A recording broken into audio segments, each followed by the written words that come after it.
Hello dear students, welcome back. This is Hasham sir and you are watching Rapid Commerce Classes.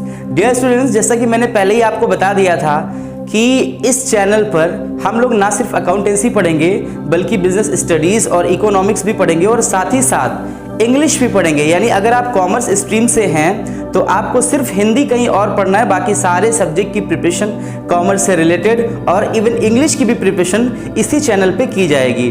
मैंने आपको बताया था कि हम लोग बिजनेस पढ़ेंगे, तो ये जो वीडियो होने वाला है आपने देख लिया होगा पहले ही थंबनेल के ऊपर की पूरा चैप्टर हम लोग कवर करने वाले हैं। इवन केस स्टडीज़ भी हम इस क्लास में करेंगे, तो क्लास को आपको प्रॉपर वे में देखना। ये वीडियो हाल फिलहाल में उन स्टूडेंट्स के लिए बहुत ज़्यादा बेनिफिशियल होगी जो 9th को यानी 9 जुलाई को जो एग्ज़ाम देने के लिए जाना है, जिनको एग्ज़ाम देना है, और जो बच्चे अभी प्रोमोट होकर के क्लास 11 से और क्लास 12th में आए हैं उनके लिए तो क्लास इंपॉर्टेंट है ही।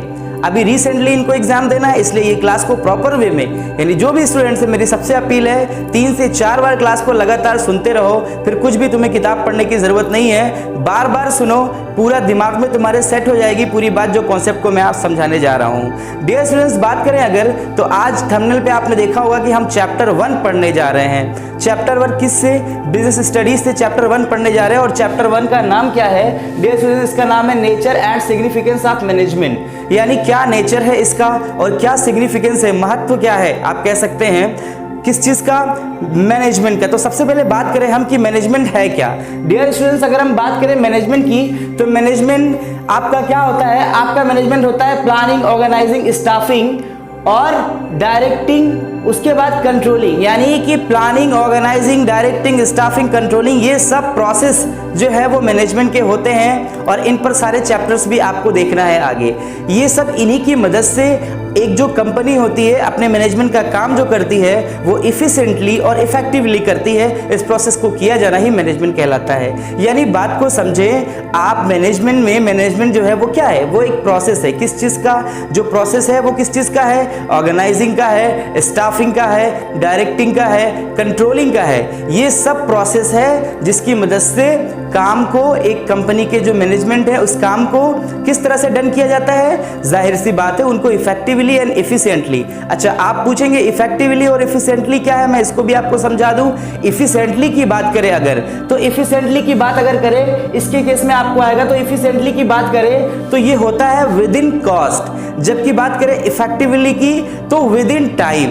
यानी इस पर केस स्टडी भी बनता है, ध्यान रखिएगा। इफिशिएंटली और इफेक्टिवली एक बहुत बड़ा शब्द है जिस पर केस स्टडी इवन बनता है। 1 मार्क्स में तो बन ही जाता है। क्या होता है, आपसे किस तरह से क्वेश्चन पूछता है कि फला जो है कंपनी है और वहां पर इस टारगेट को इस कॉस्ट के साथ और टाइम से भी पूरा किया तो वो इफिशिएंटली कंसीडर होता है। और दूसरी तरफ पूछता है कि टाइम जो है वो ज्यादा ले लिया और आपका जो है मतलब कॉस्ट जो है वो ज्यादा लग गई, जबकि टाइम उसी समय में हो गया। मतलब 10 दिन का काम 10 दिन में हो तो गया, लेकिन जो कास्ट एक एक्सपेक्टेड थी कि 10,000 लगेगा उसकी जगह पे 12,000 हो गया। तो ये कहने का मतलब ये इफेक्टिवली तो है लेकिन इफिशिएंटली नहीं है। मतलब इफिशिएंट और इफेक्टिव में ये डिफरेंस होता है। आगे बात करेंगे इस पूरे चैप्टर में डियर स्टूडेंट। सबसे पहले हम समझेंगे एक डिफिनेशन समझेंगे कि क्या होती है मैनेजमेंट की। तो आइए देखते हैं, मैंने यहाँ पर लिखा हुआ है, कहा गया कि management is the process, is the art, management is the art of getting things done. मतलब व्हाट डज इट मीन? बोला गया आपसे पूछता है कि मैनेजमेंट क्या है, what do you mean by management. तो आपको कुछ नहीं करना है ज्यादा, आपको कहना है कि मैनेजमेंट क्या है। Management is the art of getting thing done. यानी मैनेजमेंट एक कला है, मैनेजमेंट एक आर्ट है। किस चीज को? Getting things done through others. आपको खुद भी नहीं करना है। अब एक समझिए, एक कॉन्सेप्ट को समझिए। एक पर्टिकुलर स्कूल ले लीजिए, जिस स्कूल में आप पढ़ते हैं, मैनेजमेंट क्या करता है? काम को दूसरों से करवाता है। यानी डिफिनेशन याद रखिएगा और लिख भी लीजिएगा नोट्स पे। Management is the art of getting things done through others and with formally assign groups. यानी इसके साथ ही साथ फॉर्मली असाइन ग्रुप, यानी कि जो उन्होंने औपचारिक ढंग से ग्रुप को असाइन किया है, मतलब नियुक्त किया है, उनसे काम को करवाता है और खुद नहीं करता है, दूसरों से करवाता है, इसी को मैनेजमेंट कहते हैं। यानी काम को दूसरों के द्वारा करवाया जाना, जो कि असाइन ग्रुप है, जो टीचर्स का ग्रुप है, टीचर्स से टीचर्स का काम करवाया जाना, क्लर्क जो है क्लर्क से क्लर्क का काम करवाया जाना, चपरासी जो है यानी प्यूज जो है उनसे उनका काम करवाया जाना, ड्राइवर्स जो है उनसे उनका काम करवाया जाना, ये सब काम जो मैनेजमेंट करता है वो दूसरों से करवाता है, ना कि खुद करता है। तो ये एक डिफिनेशन था मैनेजमेंट का। उसके बाद हम बात करेंगे डियर स्टूडेंट्स, कैरेक्टरिस्टिक्स क्या होता है। कैरेक्टरिस्टिक्स मतलब विशेषताएं क्या होती है मैनेजमेंट की। मैं एक एक चीज पर ध्यान दिला रहा हूं और इन चीजों को अगर आप ध्यान से सुनोगे तभी तो केस स्टडी तुम्हें समझ में आने वाला है, वरना केस स्टडी कुछ भी समझ में आएगा नहीं। केस स्टडी सबसे इंपॉर्टेंट चीज होती है। मैं समझता हूं बिजनेस में अगर कुछ चैलेंजिंग है तो वो है केस स्टडी, और केस स्टडी तुम तभी कर पाओगे जब पूरा लेक्चर प्रॉपर सुनोगे। मैंने क्या कहा था उसी से रिलेट करके केस स्टडी भी बताऊंगा, उसे प्रॉपर वे में समझना है और उसको समझने का तरीका यही है, लेक्चर प्रॉपर सुनना होगा। मैं क्या बता रहा हूं, मैंने कहा आपसे कैरेक्टरिस्टिक्स ऑफ मैनेजमेंट में कहा गोल ओरिएंटेड प्रोसेस। याद रखिएगा मैनेजमेंट का हमेशा एक गोल होता है। मैनेजमेंट कोई भी काम कर रहा है, whatever work is done by the management, क्या उनका रहता है, एक टारगेट रहता है। एक टारगेट रहता है कि भाई हमें ये काम करना है। मसलन मान लीजिए उनको सपोज कर लीजिए कि एक दिन में जो पढ़ाई होनी, ठीक है ना, तो मैनेजमेंट का क्या है, एक टारगेट, एक टारगेट है ना उनका कि हमें जो पढ़ाई करनी है इतना सिलेबस कंप्लीट करना है, ठीक है। फिर एक टारगेट ये रहता है कि हमें अपने स्कूल में एटलीस्ट 10 ऐसे बच्चे लाने हैं जो 95% प्लस रहेंगे मार्क्स।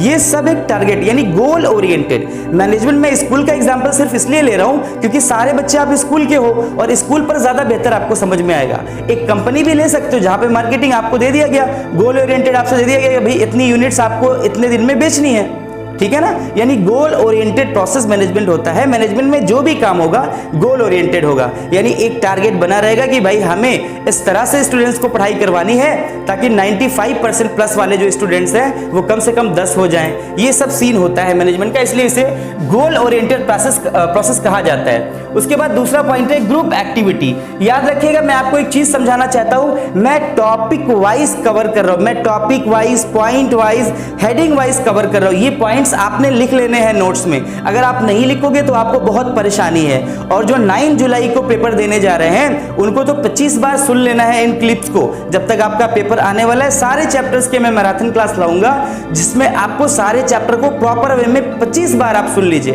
ताकि आपका कोई भी क्वेश्चन कहीं पर गलत ना होने पाए। अगर आप 2 बार में सुन के पूरा समझ जाते हो तो no need to listen it again and again, ठीक है ना। सुनो फिर क्या होता है, कहा जाता है group activity. What does it mean? Group activity का मतलब समझो, मैनेजमेंट का कोई भी काम होता है, कभी तुमने देखा है कि मैनेजर कोई काम अकेले करता हो? Not at all. इनका ग्रुप होता है। टीचर्स अगर स्कूल में काम करे तो टीचर्स का पूरा ग्रुप है, क्लर्क अगर पूरा काम करे तो क्लर्क का पूरा ग्रुप है, यानी सबका अपना ग्रुप होता है, उसके बाद ही काम हो पाता है, यानी इसलिए इसको ग्रुप एक्टिविटी कहा जाता है। आगे गिवन है, कहा जा रहा है इंटेंजिबल फोर्स। याद रखो ये टेंजिबल फोर्स थोड़ी है, ये तो इंटेंजिबल फोर्स है। उसके बाद कहा गया all pervasive. What does it mean? All pervasive क्या होता है? इसका मतलब होता है कि जो आपका जो संगठन है, जो आपकी कंपनी है, वो छोटी हो या बड़ी, यानी स्मॉल फर्म हो या बिग फर्म हो, बिजनेस छोटा हो या बड़ा हो, हर जगह मैनेजमेंट एप्लीकेबल होता है। मैनेजमेंट के बिना कोई काम नहीं होने वाला है। आगे गिवन है, कहा जा रहा है मल्टी डायमेंशनल। देखिएगा ये मल्टी डायमेंशनल होता है यानी बहुआयामी होता है। कंटिन्यूअस प्रोसेस, ये सब सीन जो आपको समझना है, कुछ चीजें ऐसी है जो कॉमन है और हर जगह आपको देखने की मिलेंगी। वो ये है कि ये कंटिन्यूअस प्रोसेस होता है, यानी लगातार, मैनेजमेंट कभी खत्म नहीं होता। याद रखिएगा एक चीज को, याद रखिएगा बहुत जहन में अपने, कि मैनेजमेंट का वो सीन होता है, कुछ भी कंडीशन आ जाए, एक टारगेट पूरा हो गया, गोल एक पूरा हो गया, अगले पे आ गए। मतलब कोई भी, जैसे आप खुद को अपने आप को देख लीजिए, कभी आपका होता है आपके पास साइकिल नहीं होती, आप सोचते हो साइकिल ले लो, फिर आपने बाइक ले ली, उसके बाद कुछ और कार लेने का मन करता है, फिर सोचते हैं यार कार तो हो गई, अब वो वाली बड़ी वाली कार हो जाए। ये सीन होता है, यानी ये कंटिन्यूअस प्रोसेस है, मैनेजमेंट हर हाल में चलता रहेगा, कभी खत्म नहीं होता। उसके बाद dynamic function. What does it mean? Point wise आपने नोट्स बना ले लिए, याद रखिएगा। What does mean dynamic function? Dynamic function का मतलब होता है चेंज, क्या मतलब? चेंज आप अडॉप्ट करते रहिए। मैं एक बढ़िया एग्जांपल आपको देता हूं। डायनामिक फंक्शन का मतलब समझे आप कि चेंज अगर आप अडॉप्ट नहीं करते रहेंगे प्रॉपर वे में तो आप मार्केट से बाहर हो जाएंगे। बेहतरीन एग्जांपल आपके पास है नोकिया कंपनी। नोकिया कंपनी ने क्या किया? Dynamic in nature. मैंने कहा था ना मैनेजमेंट कैसा होता है, डायनामिक फंक्शन होता है। If you are not going to be dynamic there will be a huge loss. मतलब क्या हुआ? कंपनी ने वक्त से, समय से अडॉप्ट नहीं किया। किस चीज को नहीं किया? यानी एंड्रॉयड जो एक आया हुआ था कि एंड्रॉयड फोन से, उसको अडॉप्ट नहीं किया और वो अपने फोन में ही मस्त रहे, जैसा था वैसा बनाते रहे। क्या हुआ? उनको मार्केट से बाहर होना पड़ गया क्योंकि डायनामिक नहीं थे, वो चेंज को अडॉप्ट नहीं कर पाए। आगे गिवन है, मैं बात करूंगा जिसमें कहा जा रहा है अगला है आपका ऑब्जेक्टिव ऑफ मैनेजमेंट, यानी मैनेजमेंट के क्या उद्देश्य होते हैं। डियर स्टूडेंट्स, इनको जान लेना जरूरी है। तो मैं अब बात करूंगा कि आपका सबसे पहले मैं बात करूंगा, कहा जा रहा है कि ऑर्गेनाइजेशनल ऑब्जेक्टिव। देखिए सबसे बड़ी बात होती है क्या? ग्रोथ होना चाहिए, सर्वाइवल होना चाहिए एक कंपनी का, ठीक है ना। मतलब ये जो चीजें होती हैं इसमें किसमें आता है? Organisational objective. यानी कंपनी सर्वाइव करनी चाहिए, कंपनी ग्रोथ करनी चाहिए, कंपनी आगे बढ़नी चाहिए, तो इसको कहते हैं ऑर्गेनाइजेशनल ऑब्जेक्टिव। हमेशा रहता है अगर आप लगातार लॉस में चलोगे तो कंपनी को बंद करके भागना पड़ेगा, आप कंपनी ज्यादा दिन तक चला नहीं सकते। इसलिए कहा गया है इसको ऑर्गेनाइजेशनल ऑब्जेक्टिव। इनका ये उद्देश्य क्या है कि सबसे पहले है कि हमें ग्रोथ करना है, हमें सरवाइव करना है, ये सारी चीजें आती है, इस वजह से इनको कहा जाता है। उसके बाद है सोशल ऑब्जेक्टिव। याद रखिए कभी भी आप कोई भी काम कर रहे हैं अगर वो सोशल वर्क नहीं है तो ज्यादा दिन तक आप चल नहीं पाएंगे, क्योंकि जो समाज में, सोसाइटी में लोग रहते हैं वही आपकी चीजों को अडॉप्ट करते हैं। आप ऐसा बनाना जो काफी हार्मफुल है उनके लिए, तो जाहिर सी बात है वो सामान आपका सामान परचेज नहीं करेंगे। इसलिए जो भी बनाइए इको फ्रेंडली बनाइए, जो भी बनाइए ऐसा है कि जो सोसाइटी है, जो हमारा पर्यावरण है, उसको उसका नुकसान ना पहुंचे। इसको कहते हैं क्या? Social objective. तीसरा क्या? Personal objective of employees. इसका क्या मतलब? अपना निजी, यानी जो एम्प्लॉइज काम कर रहे हैं, सपोज कर लीजिए I am a teacher and I am working in a school, तो मेरा स्कूल का बहुत अच्छा हो, नो डाउट मैं चाहता हूं, लेकिन उसके साथ ही साथ मेरा अपना निजी भी कुछ उद्देश्य है कि नहीं, निजी भी कुछ ऑब्जेक्टिव है कि नहीं। ऑफ कोर्स मैं भी चाहता हूं अगर स्कूल जो है वो ह्यूज प्रॉफिट में हो तो मैं भी उनका टीचर हूं, मुझे भी ह्यूज प्रॉफिट में होना चाहिए, यानी मुझे भी बहुत ज्यादा फायदा होना चाहिए। ये होता है इंपॉर्टेंस, और यही इनका ऑब्जेक्टिव भी है। अगर मान लीजिए सपोज कर लीजिए कि स्कूल को बहुत बेनिफिट हो रहा है but they are not giving profit to teachers also, तो यहां पर कुछ ना कुछ प्रॉब्लम क्रिएट होगी और इश्यूज आएंगे, टीचर्स वहां से क्विट करेंगे, निकलना शुरू कर देंगे। आगे बात हो रही है, कहा जा रहा है कि इंपॉर्टेंस ऑफ मैनेजमेंट। अच्छा, इंपॉर्टेंस क्या होती है मैनेजमेंट की, यानी मैनेजमेंट का क्या महत्व होता है। ये सारे टॉपिक्स आपको देखने में पॉइंट वाइज, में टॉपिक वाइज जितने इंपॉर्टेंट चीजें हैं फर्स्ट चैप्टर में सब कवर करा रहा हूं मैं। आपको यहां से पढ़ने के बाद कुछ किताब देखने की जरूरत नहीं, इन पर नोट्स बना लेना, जो मैं बोल रहा हूं उसकी नोट्स तुम बना लेना। मैंने हेडिंग ऑलरेडी लिखा हुआ, स्क्रीनशॉट भी ले लेना। क्या गिवन है? कहा जा रहा है इंपॉर्टेंस ऑफ मैनेजमेंट। मैनेजमेंट का क्या इंपॉर्टेंस होता है, क्या महत्व होता है, आओ समझते हैं। सबसे पहले help in achieving group goals. Management ही मदद करता है ग्रुप गोल को अचीव करने में। अब एक चीज बता दो, आप कॉमर्स स्ट्रीम से पढ़ रहे हो, है ना, ठीक है ना। कॉमर्स स्ट्रीम में कोई पर्टिकुलर टीचर अकाउंटेंसी पढ़ा रहा है, कोई इकोनॉमिक्स पढ़ा रहा है, कोई बिजनेस स्टडीज पढ़ा रहा है, कोई इंग्लिश पढ़ा रहा है, कोई हिंदी पढ़ा रहा है, या उसकी जगह पे कोई भी सब्जेक्ट आपने लिया हुआ है वो पढ़ा रहा है। मिला जुला करके क्या हुआ, ये क्या कह रहे हैं? तो डियर स्टूडेंट, इस तरह से क्या होता है कि helps in achieving group goals, यानी ग्रुप गोल अचीव होता है जब सब मिलजुल करके काम करते हैं। उसके बाद गिवन है, कहा जाता है क्रिएट्स अ डायनामिक ऑर्गेनाइजेशन। मैंने आपको बार बार बताया है, डायनामिक ऑर्गेनाइजेशन का मतलब होता है चेंजेस, जो टाइम टू टाइम चेंजेस हो रहे हैं उन्हें अडॉप्ट किया जाना कहलाता है डायनामिक। जो है वो फंक्शन होता है एक तरह से, यानी डायनामिक ऑर्गेनाइजेशन मतलब आप अपने आप को अपडेट करते रहिए। अगर कुछ नई चीज आ गई है तो उसको जल्दी से अपने सिलेबस में शामिल करिए, अगर कुछ नई चीज आ गई है तो उस टेक्निक से आप पढ़ाइए। ऐसा ना हो कि आप अपडेट ही ना रहे, बच्चे वो पढ़ करके जाएं जो एग्जाम में, जो सिलेबस में है ही नहीं है। तो आप अपडेट रहिए, उसको कहते हैं डायनामिक होना, यानी चेंजेस को अडॉप्ट करते रहना। आगे गिवन है, आपको बताया गया है, आप देखेंगे अगला पॉइंट है इंक्रीज इफिशियंसी। भाई मैंने आपको बताया था कि जाहिर सी तौर पर आप किसी काम को रिपीटेडली करते रहेंगे, again and again. If I am a teacher of accountancy, I am a teacher of commerce stream ना, मैं तो इंग्लिश भी पढ़ाता हूँ, मेरा छोड़ो, तो एक ही जॉब को बार बार मैं रिपीट करूंगा तो और इफिशियंसी बढ़ती जाएगी कि नहीं। उसी तरह से सबके ऊपर होता है, मैनेजमेंट एक पर्टिकुलर टास्क अगर किसी को दे रहा है तो इफिशियंसी प्रॉपर वे में सबकी बढ़ती चली जाती है। आगे गिवन है, कहा जा रहा है helps in achieving personal objective, मैंने ये भी सेंस समझाया था। पर्सनल का मतलब एक तरह से हो गया निजी, है ना। निजी मतलब अपने ऑब्जेक्टिव को, यानी कहते हैं कि सबका भला अपना भी भला, मतलब समझ रहे हो। यानी मैनेजमेंट अच्छा जितना होगा और जितनी अच्छी कंपनी रन करेगी उतना अच्छा आपका भी ऑब्जेक्टिव पूरा होता रहेगा, मतलब सैलरी भी आपकी इंक्रीमेंट होता रहेगा। आगे गिवन है, कहा जा रहा है, कह रहे helps in development of society. याद रखना, मैंने आपको एक चीज बताया था, पहले भी मैं बताता रहूं, अब भी सुनो। यानी आप अगर मैनेजमेंट का एक काम ये भी होता है कि सोसाइटी का भी ध्यान दे, यानी इको फ्रेंडली प्रोडक्ट बनाए, ऐसी चीजें ना बनाए जिससे पोल्यूशन होता हो, ना ही कोई इश्यू आता हो, ऐसी चीज कोई प्रोडक्ट को बनाना चाहिए। और साथ ही साथ उनका कंट्रीब्यूशन समाज के लिए यानी सोसाइटी के लिए भी समय पर रहना चाहिए।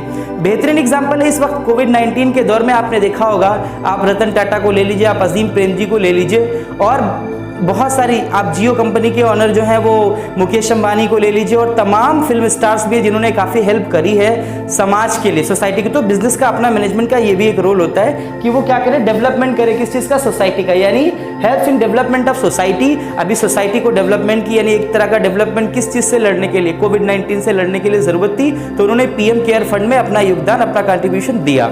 आगे गिवन है, बात हो रही है, देखेंगे, कहा जा रहा है, ये सीन हो गया आपका, इनकी एफिशिएंसी हो गई, help in achieving personal objective हो गया, ये भी हो गया। नेचर ऑफ मैनेजमेंट, मैनेजमेंट का नेचर कैसा होता है उसमें पूछा गया। सबसे पहले बोला गया कि देखिए ये बहुत इंपॉर्टेंट पॉइंट है, डायरेक्ट क्वेश्चन भी पूछता है इसमें और आपका केस स्टडी भी बना देता है। गिवन है management as a science, management को हम साइंस कैसे मानते हैं। कहा गया आपको भैया मैनेजमेंट एज अ साइंस है, बताइए कैसे, हाउ। आप बोलोगे, सबसे पहले बताओगे कि भैया इसमें होता ये है कि management is regarded as a science because of, क्या रीजन से, सबसे पहले existence of systematise body of knowledge. कहा जा रहा है जिस तरह से साइंस में सिस्टमेटाइज बॉडी ऑफ नॉलेज होती है एज इट इज इसमें भी होती है, यही रीजन है, यानी पहला कारण। ये कीवर्ड्स हैं बताने का, आपको कैसे बताओगे कि मैनेजमेंट एज अ साइंस है, यानी सिस्टमेटाइज बॉडी ऑफ नॉलेज है इसलिए मैनेजमेंट साइंस है। क्या है, मैनेजमेंट साइंस है क्योंकि सिस्टमेटाइज बॉडी ऑफ नॉलेज है। दूसरा सीन क्या क्रिएट हो रहा है, देखिएगा, ये हो गया पहला। दूसरा क्या कहा जा रहा है, बी वाला है science scientific method of observation, यानी प्रिंसिपल जो है, इसके बाद दूसरा चैप्टर आएगा जो है प्रिंसिपल ऑफ मैनेजमेंट, उसमें मैं आपको बताऊंगा हेनरी फेयोल ने क्या प्रिंसिपल दिए हैं, एफडब्ल्यू टेलर ने क्या प्रिंसिपल दिए हैं और वो कैसे अप्लाई होते हैं। ठीक उसी तरह से ये प्रिंसिपल्स अप्लाई होते हैं जैसे साइंस में होते हैं, इसलिए कहा गया है इसको कि मैनेजमेंट जो है वो एक साइंस है, ठीक है ना। उसके बाद गिवन है, कहा जा रहा है certain principles are universally acceptable, है ना, एक्सेप्टेड, यानी यूनिवर्सली एक्सेप्टेड मतलब सारी जहां में, यानी भारत क्या, अमेरिका क्या, है ना, छोटी फर्म क्या, बड़ी फर्म क्या, बड़ी कंपनी क्या, छोटी कंपनी क्या, हर जगह वही चीज सेम अप्लाई होती है एज इट इज। जैसे साइंस में प्रिंसिपल्स, सर्टेन प्रिंसिपल्स अप्लाई होते, इसलिए इसको साइंस कहा गया है। आगे गिवन है, कहा जा रहा है, आपको बता रहे हैं management not pure science but an inexact science. कहा जा रहा है कि मैनेजमेंट जो है वो प्योर साइंस नहीं है, ये एक इनएग्जैक्ट साइंस है, मतलब साइंस में एक बार कोई रिएक्शन हो गया तो वो हो गया, फिर वो चेंज नहीं हो सकता। लेकिन आपके मैनेजमेंट में अगर देखा जाए कोई प्रिंसिपल आपने अप्लाई किया हुआ है वो बदला जा सकता है सिचुएशन के अकॉर्डिंग। मिसाल ले लो, मैं आप नेक्स्ट चैप्टर में पढ़ने वाले एक प्रिंसिपल होता है जो कि आपको प्रिंसिपल जो दिया है वो दिया है एफडब्ल्यू टेलर ने।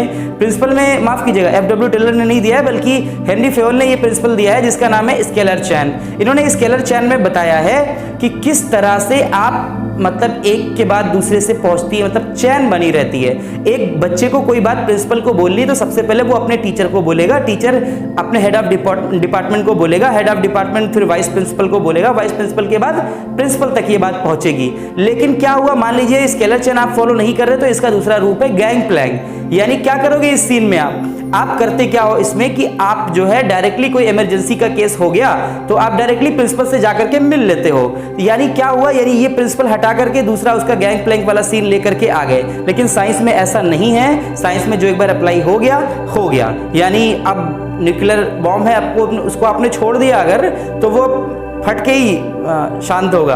लेकिन आपका इस तरह से प्रिंसिपल में नहीं होता, प्रिंसिपल आप बदल सकते हो। देखा आपने सिचुएशन खराब हो रही है, उस प्रिंसिपल को बदल के दूसरा लागू कर दिया। इसलिए इसे कहा गया है कि ये एक इन एग्जैक्ट साइंस है, ना कि एग्जैक्ट साइंस है, ये प्योर साइंस नहीं है। अब आइए आगे देखते हैं। तो डियर स्टूडेंट्स, अब हम देखेंगे मैनेजमेंट एज एन आर्ट। आइए गिवन है क्या कहा जा रहा है, मैनेजमेंट को कहा गया मैनेजमेंट एज एन आर्ट है। आर्ट एज एन आर्ट कैसे कहा जा रहा है, existence of the theoretical knowledge, यानी जिस तरह से आर्ट के लिए, कला के लिए हमें थ्योरेटिकल नॉलेज की जरूरत पड़ती है, ठीक उसी तरह से आपको मैनेजमेंट में भी थ्योरेटिकल नॉलेज की जरूरत पड़ती है। इसलिए इसे क्या कहा गया, मैनेजमेंट एज एन आर्ट कहा गया। पॉइंट्स को ध्यान में रखिएगा। उसके बाद गिवन है, कहा जा रहा है पर्सनलाइज्ड एप्लीकेशन, ये बिल्कुल पर्सनलाइज होता है। देखिए आर्ट जो कला जो होती है वो किसी व्यक्ति विशेष की होती, किसी पर्सनल व्यक्ति की होती है, मतलब सब में एक ही तरह के गुण नहीं होते हैं। तो कहा गया इसको क्या बताया गया है, बताया गया है पर्सनलाइज्ड एप्लीकेशन होता है based on practice and creativity. याद रखिएगा आर्ट आप अच्छे से अच्छा तभी बना सकते हो जब आपका किस चीज पर है, प्रैक्टिस पर है और क्रिएटिविटी आपकी खुद की आ रही है। आपने कोई भी आर्टिस्ट को देखा होगा, अगर उसके अंदर क्रिएटिविटी है, अगर उसके अंदर प्रैक्टिस है, बार बार प्रैक्टिस उसने करा है, तभी वो सक्सेस हो सकता है। ये सारी चीजें हमें मैनेजमेंट में भी मिलते हैं, इसलिए इसे कहा जाता है, मैनेजमेंट को आर्ट भी बोला जाता है। फिर लिखा हुआ है, आप देखिएगा उसके बाद कह रहे हैं ये हो गया। उसके बाद गिवन है management as a profession. Management को प्रोफेशन क्यों माना जाता है ये भी समझिएगा। कहा जा रहा है it has well defined body of knowledge. कहा जा रहा है प्रोफेशन जिस तरह से डॉक्टर्स के लिए, जिस तरह से एडवोकेट्स के लिए एक सिस्टमेटाइज्ड बॉडी होती है, यानी आपको कहा गया कि well defined body of knowledge होती है, उसी तरह से पूरा एजुकेशन कॉमर्स में भी होता है। यानी एमबीए जब आप पढ़ते हो तो एज इट इज जैसे डिग्री लॉ की डिग्री कोई लेता है, एज इट इज जैसे एमबीबीएस की डिग्री कोई लेता है, वैसे ही आप एमबीए की डिग्री लेते हो टू बिकम अ मैनेजर, ठीक है ना। तो इसलिए कहा गया कि इसको हम प्रोफेशन मानेंगे। फिर लिखा है existence of all India management association, यानी AIMA। जिस तरह से डॉक्टर्स के लिए और वकालत जो करते हैं, यानी वकील जो होते हैं, एडवोकेट्स होते हैं, उन लोगों के लिए जो काउंसिल बनी होती है, एज इट इज इसमें भी है ना होता है, जिसको AIMA कहते हैं। इस एसोसिएशन बना होता है, इसलिए इसको कहा गया है कि एक इसको प्रोफेशन कंसीडर किया जाएगा। उसके बाद आपको बताया गया, नेक्स्ट देखिएगा, management not a full fledged profession.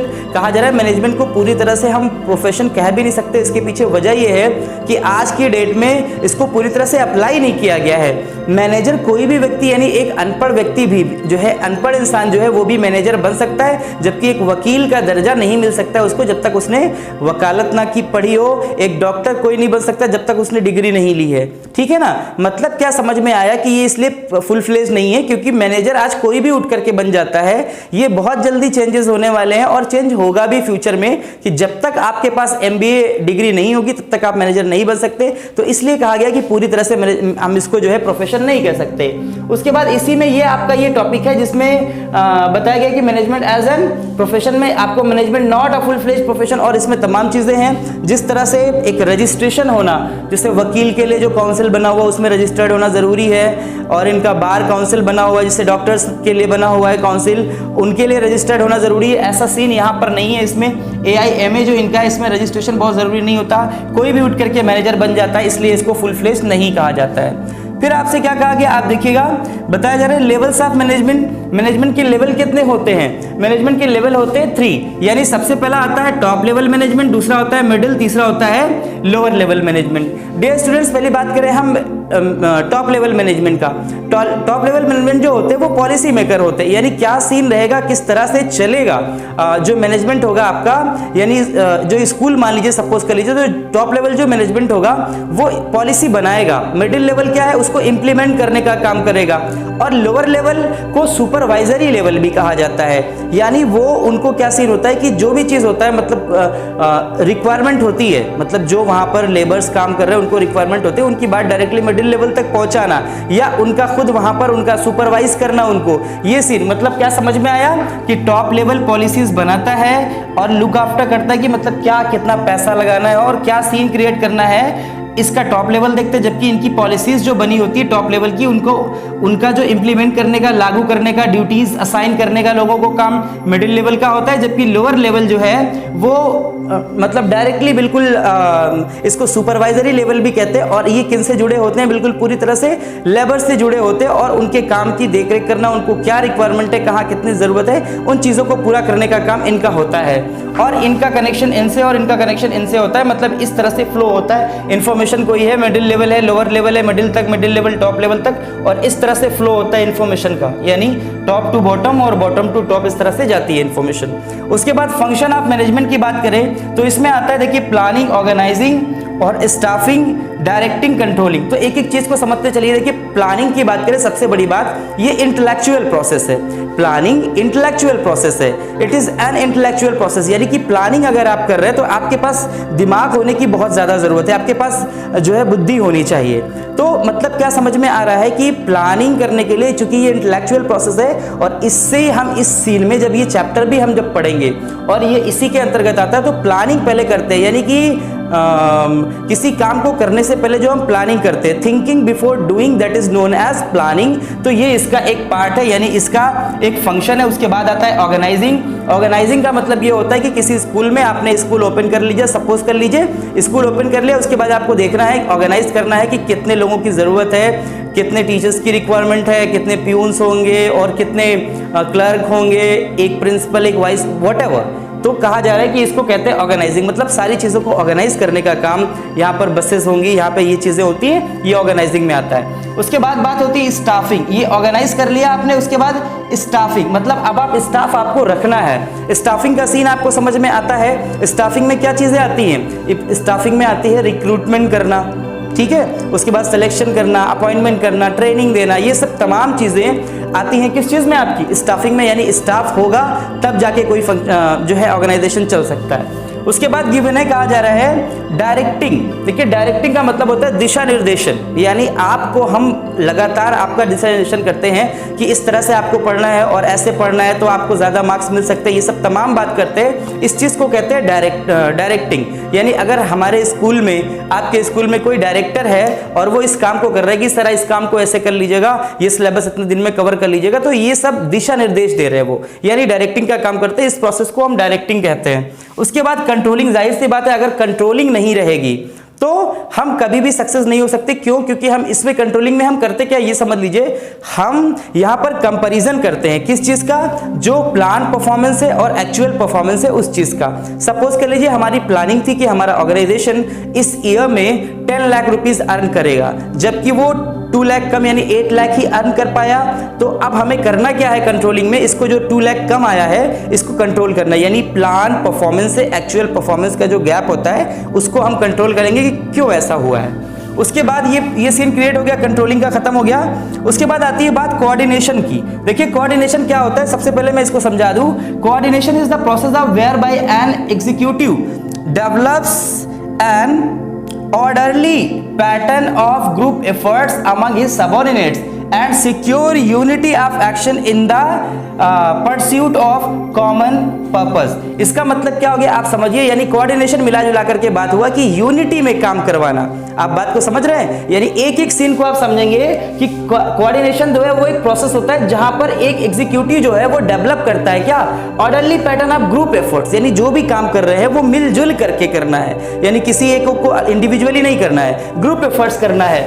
Among his subordinate, यानी जो उनके साथ काम कर रहे हैं subordinates, and secure unity of action. मतलब क्या समझ में आया? यूनिटी ऑफ एक्शन, एक पर्टिकुलर टास्क के पीछे एक जो ग्रुप है, ग्रुप गोल है, उसी के पीछे सबको भागने की जरूरत है। तो चलिए अब देखते हैं एक इस तरह से ये चैप्टर पूरा फिनिश हो गया। मैंने हर एक टॉपिक, हर एक पॉइंट्स आपको बताए, इसको आपको बार बार सुनना है, बार बार इसको रिपीट करना है ताकि आपका पूरा कवर हो जाए। और इस पर हम देखते हैं आपको केस स्टडी कैसे करेंगे। आइए देखते हैं केस स्टडी।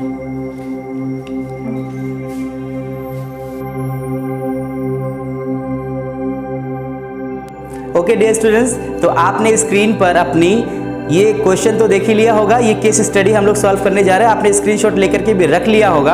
अब मुझे समझाना इसलिए मैंने इसको बोर्ड पर लिखा भी हुआ है, यहाँ भी स्क्रीनशॉट आप ले सकते हो। केस स्टडी में पूछा गया, जो चैप्टर हमने पूरा पढ़ा है इस पर मैंने शुरुआत में आपको बताया था इफिशिएंसी और इफेक्टिवनेस क्या होता है। इस सीन को हम समझेंगे, क्या बताया गया इस क्वेश्चन में देखिएगा। कहा गया है इस केस स्टडी को बहुत कायदे से आप स्क्रीनशॉट ले लीजिए और इसको पढ़िए और as it is case studies को सॉल्व करते रहिए। अगर हम बात करें, लिखा हुआ during festival season Bhuvan and Mansi limited received a new order of 10,000 mobile phones. कहा जा रहा है ड्यूरिंग फेस्टिवल सीजन, इस केस स्टडी में देखिएगा, देखिए बिजनेस स्टडीज जो है उसमें केस स्टडीज ही बिजनेस स्टडी की जान होती है, तो इसलिए आपको जानना जरूरी है। मैंने क्या पढ़ा? During festival season Bhuvan and Mansi limited received a new order of 10,000 mobile phone. दो लोग थे, एक भुवन जिनका नाम था, दूसरी का नाम मानसी सीधा उन्होंने ऑर्डर मिला है उनको 10,000 मोबाइल फ़ोन का। कितना? 10,000 मोबाइल फ़ोन का, to be delivered in 10 days, जिसको कि आप 10 दिन के अंदर डिलीवर करोगे। मानसी और भुवन जो साथ में ये लोग को डिलीवर करना था। उसके बाद क्या है? Failing which the contract will be null and void, यानी अगर आप ऐसा करने में फेल हो जाते, आप नहीं कर पाते, तो कॉन्ट्रैक्ट आपका बिल्कुल खत्म हो जाएगा, बेकार हो जाएगा कॉन्ट्रैक्ट, आप फायदे में नहीं रहेंगे। तो 2, complete this production manager plan to outsource the production so that order can be delivered. तो इसने क्या सोचा, जो प्रोडक्शन मैनेजर था इसने सोचा कि ऐसा है, हम आउटसोर्स करेंगे, यानी बाहर से भी हेल्प लेंगे, ठीक है ना। The production so that order can be delivered, यानी कहा कि अगर हम अपने यहाँ ही सब बनाने लग गए तो हो सकता है कि ऑर्डर कैंसिल हो जाए, कोई इशू हो जाए, इसलिए उसने बाहर से आउटसोर्स भी किया ताकि ऑर्डर सही से समय पर पहुंच पाए। ऑन टाइम, यानी समय के साथ साथ। The outsourcing resulted in increase in the cost by 30%। Outsourcing करने की वजह से जो कॉस्ट है वो 30% बढ़ गई। मतलब कहने का 10 रुपए का सामान अब उनको 13 का पड़ने लगा। तो कह रहे हैं, आपसे सवाल पूछा है, यहाँ पर क्वेश्चन पुट कर रहे हैं, do you think the production manager perform duties efficiently and effectively. देखो, इफेक्टिवली एंड इफिशिएंटली। अब मैं एक चीज आपको बता दूं, आपसे कहा गया, मैंने आपको शुरुआत में ही बताया था, क्या बताया था मैंने कहा था जब विद इन टाइम गिवन हो तो वो होता है इफेक्टिवली, लेकिन विद इन कॉस्ट गिवन हो तो वो होता है इफिशिएंटली। तो अब यहां पर कॉस्ट तो एज इट इज आई नहीं, 30% इंक्रीज हो गया। तो सवाल क्या पूछ रहे हैं देखिएगा, कह रहे do you think that production manager perform duties effectively and efficiently. क्या आपको लगता है कि इफेक्टिवली और इफिशिएंटली, यानी कुशलता पूर्वक भी और प्रभावशाली ढंग से भी काम मैनेजमेंट ने किया है? जवाब होगा नहीं, मैनेजमेंट ने दोनों तो नहीं किया है, इफेक्टिवली तो सही है।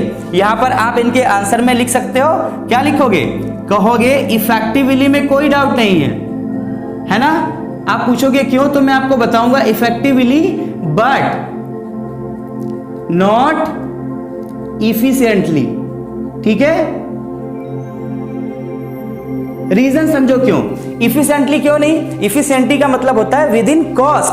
अब कॉस्ट में तो हुआ नहीं है, कॉस्ट से अबव हो गया 30% एक्स्ट्रा, यानी इफिशिएंट नहीं है लेकिन इफेक्टिव है। ये होगा आपका केस स्टडी में जवाब। अगला एक सवाल और पूछा, give any 2 points of difference between effective and efficiency. तो आप इसका सीधा सा जवाब दे सकते हो, आपको पता होता है उसमें विद इन कॉस्ट होता है, उसमें विद इन टाइम होता है। उसमें आपको इफिशिएंसी की बात करें तो आपको कॉस्ट का ध्यान देना है और टाइम का भी ध्यान देना है। इसमें सिर्फ और सिर्फ आप अगर ध्यान दे रहे हो कॉस्ट का, तब भी आप इफेक्टिव, अगर आप ध्यान दे रहे हो सिर्फ टाइम का, तब भी आप इफेक्टिव माने जा रहे हो। डजंट मैटर कि आपकी कॉस्ट क्या पड़ रही है। तो इस तरह से हमने इस पूरे चैप्टर को ना सिर्फ पढ़ा बल्कि एक केस स्टडी भी सॉल्व की। ये पूरा क्लास आपको कैसा लगा मुझे आपको कमेंट सेक्शन में बताना है।